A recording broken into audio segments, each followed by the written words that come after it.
Hi everybody and welcome back to Halloween Town How-Tos. Today I'm going to be working on a mashup of the Nightmare Before Christmas. I'll put a picture right now. That gate head part. I'm not creating the whole thing. I'm taking pieces of it and mashing it up into my own kind of twist on it, and this is where I will be placing it. It is quite a large space, and that's why I don't want to create the whole entire thing. And you know, I like putting my own twists on things. I think something like this might be really cool to make for your porch if you have kind of just an overhang. I'm using cardboard for this because it will be used for indoor. However, if you want to make something like this for outdoors, I definitely would grab some black pool noodles and maybe some flexible wire and probably duct tape. So I'm just giving you a jumping off point to maybe spark some other ideas on how you can interpret this into your own display. So without further ado, everybody, let's get making this project. So I have this cardboard box that I will be making the skull's face on it, and I kind of did a rough sketch just to show you. That will be the center point. This is going to be Christmas garland. You'll see what I'm going to do with that at a later time. And then this is the wrought iron look that I want to create out of the cardboard as well. So right now I'm going to do the skull face on this cardboard. Alright, so here is my sketch of the skeleton, and I'm going to cut it out and I'll be right back. Now with the skull cut out, I'm going to give it a nice coat of black paint and let it dry. Alright, so I did paint both sides of this, and I was trying to figure out the best way to create these little loops on them, and I cut 1-inch strips. This is probably about 8 inches long, and where I want to attach it to the skull face, I cut some tabs, so that way, let me see, which way am I doing this? I'm going this way. Right? No, this way. Good Lord. So I'm going to be tucking this into here, and in order for that to stick, I'm going to glue these two pieces to the back of that. But before I do that, I need to create the curvature. So how I'm going about doing that is, first I'm going to create that little loop with some glue.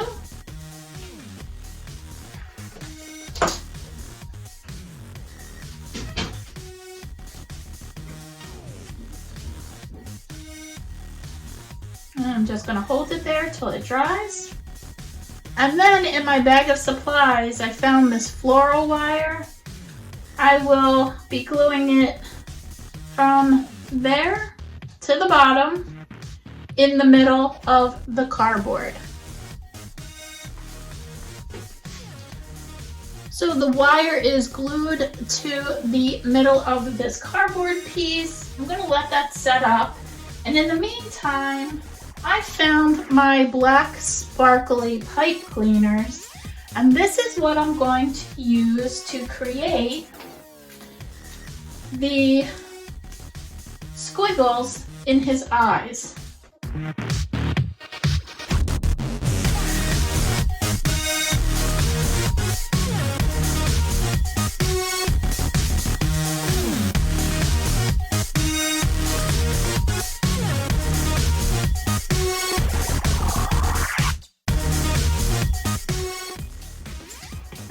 So there are his eyes and his nose made out of black pipe cleaners.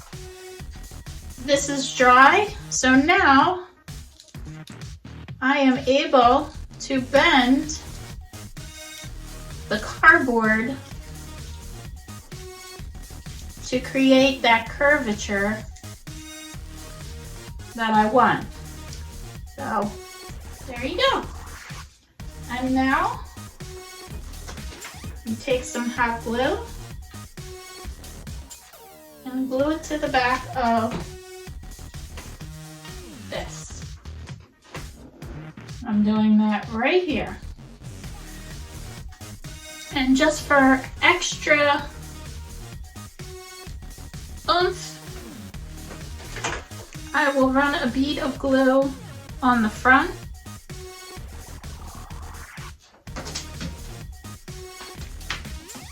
And hold it up there.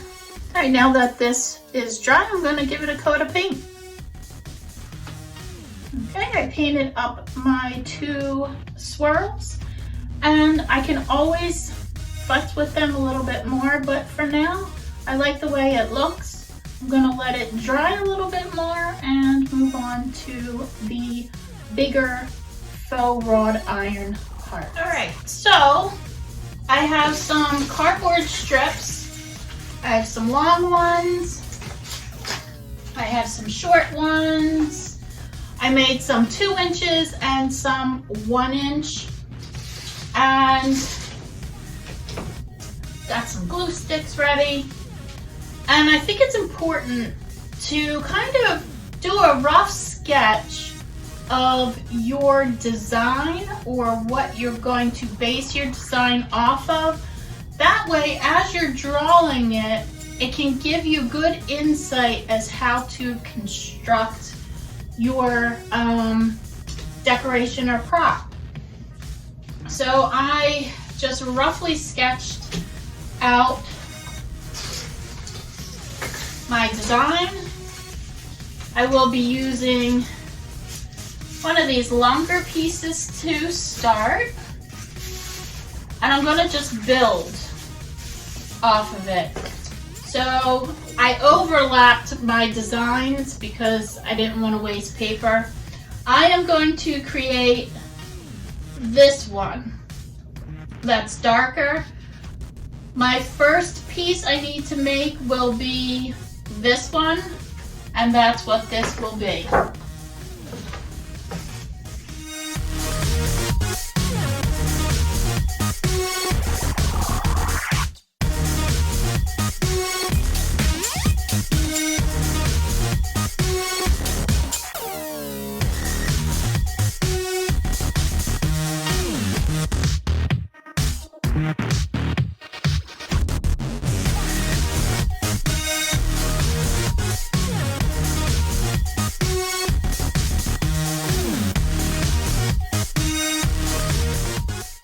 Right, I have my first piece all glued. Now, I'm gonna give this a couple seconds, but while that is drying, I'm gonna take this end, run a bead of glue here,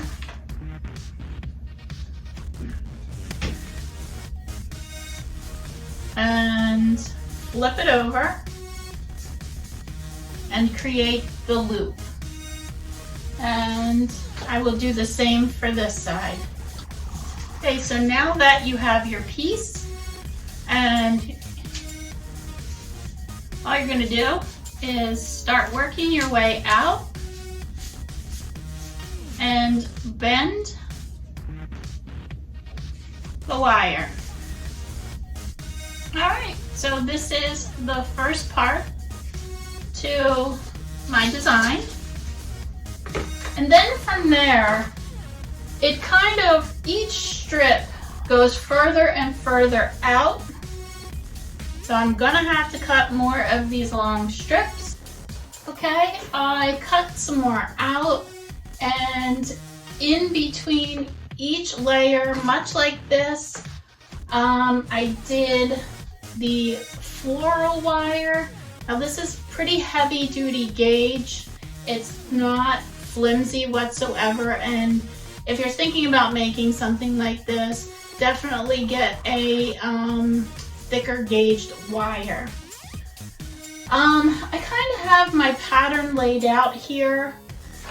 This was the first piece that I showed you, and that is kind of my starting point where these 3 pieces come off of. So I'm going to just take my glue and start gluing them to here.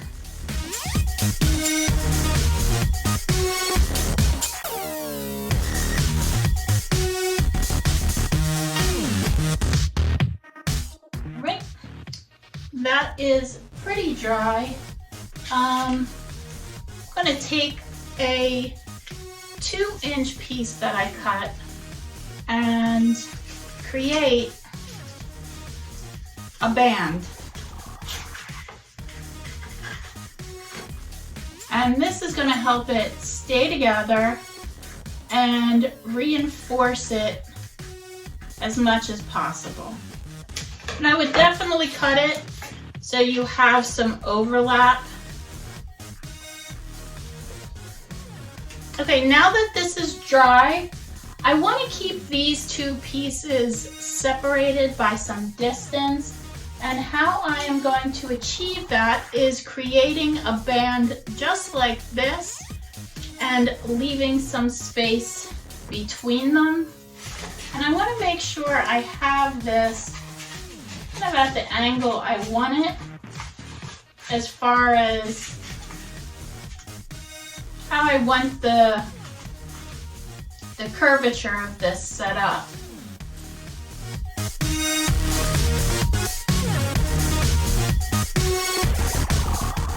Alright, so all I'm doing is creating like 2 tabs on each side going in either direction, and I'm going to slide it into or in between the 2 pieces and glue it. So now I created the design that I wanted. I just want to add some detail to that spot.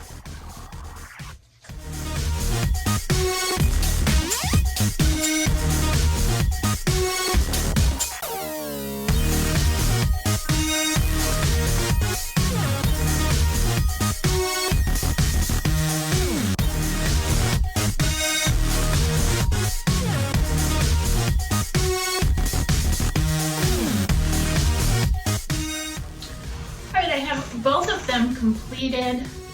I used the same technique that I just showed you to create the second one. This one does look different. I did not want them to be similar. That is the one.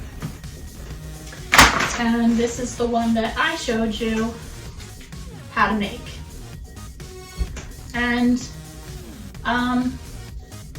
for indoor use, this should hold up pretty well. We'll see, right? Just like this could be a complete flop. Like I said, I'm going to paint this up, and I will see you back when all this is dry. Okay, so it is tomorrow. I did not get it done in one day, and that's okay. You know? I was done. I wasn't overdoing it. And also, after I got done painting these guys, when cardboard is wet and damp, I didn't want this to distort, so I really wanted to make sure this dried.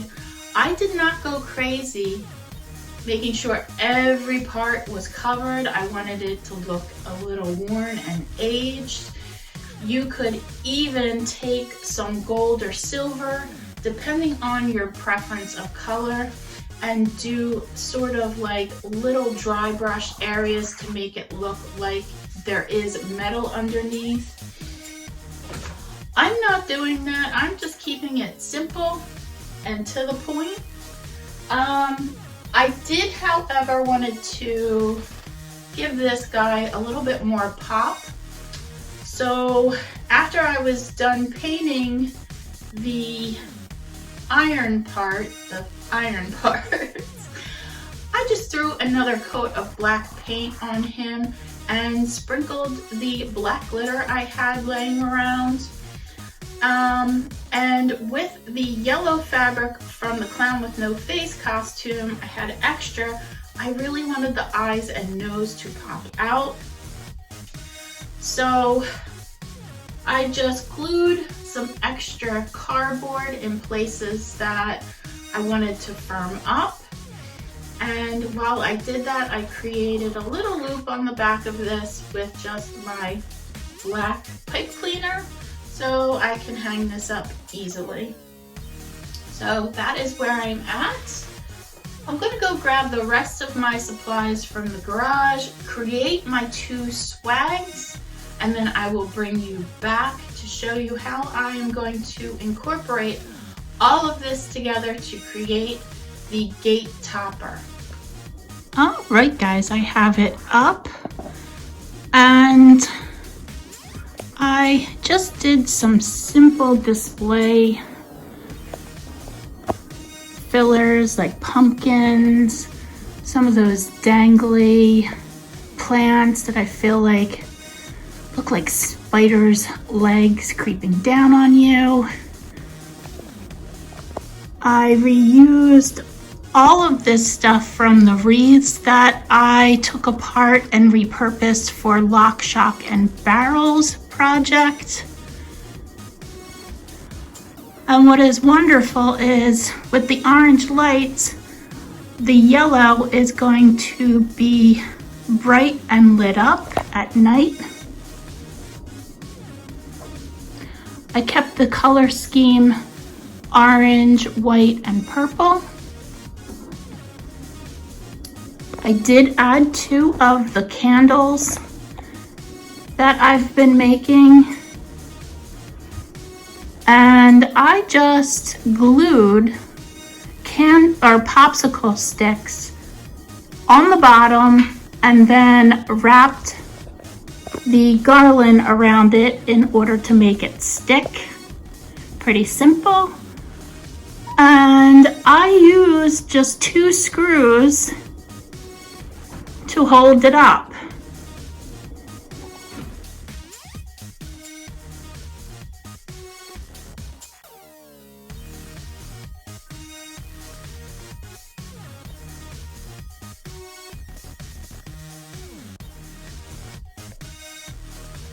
Alright guys, so that does it for this video. I'm really happy with the way this turned out.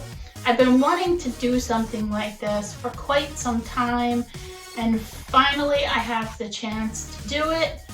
As far as putting it up, I used nails or screws. I have no problem after I'm done just spackling it and doing some touch-up paint. If you don't want to do that, I think just try to figure out the best way to hang it in your home, because some of you might have brick walls, some of you might have plaster walls, and they all are going to probably need special ways to hang these things. They're not heavy, they're pretty light, so yeah, I can't really offer any help with that other than how I hang it. I just go for it and throw screws in the wall. So what I'm thinking about tackling next is I have my hutch and I want to create like an apothecary area, just based on Sally and what I think she would have in her rooms at Dr. Finkelstadt. So that's where I will be drawing my inspiration from for this next project of mine. And I'll bring you along for it. Alright guys, so in the meantime, get making, get creative, and I will see you next time on Halloween Town How To's. Bye-bye, everybody. I just wanted to quickly say my thoughts and prayers are with everybody, and this includes Hurricane Helene survivors. The loss of life, the missing is just so devastating and horrendous. I cannot imagine. And now it feels like you are being sucker punched once again down in Florida with Hurricane Milton. My thoughts and prayers are with everybody. I hope you stay safe so everybody makes it through. So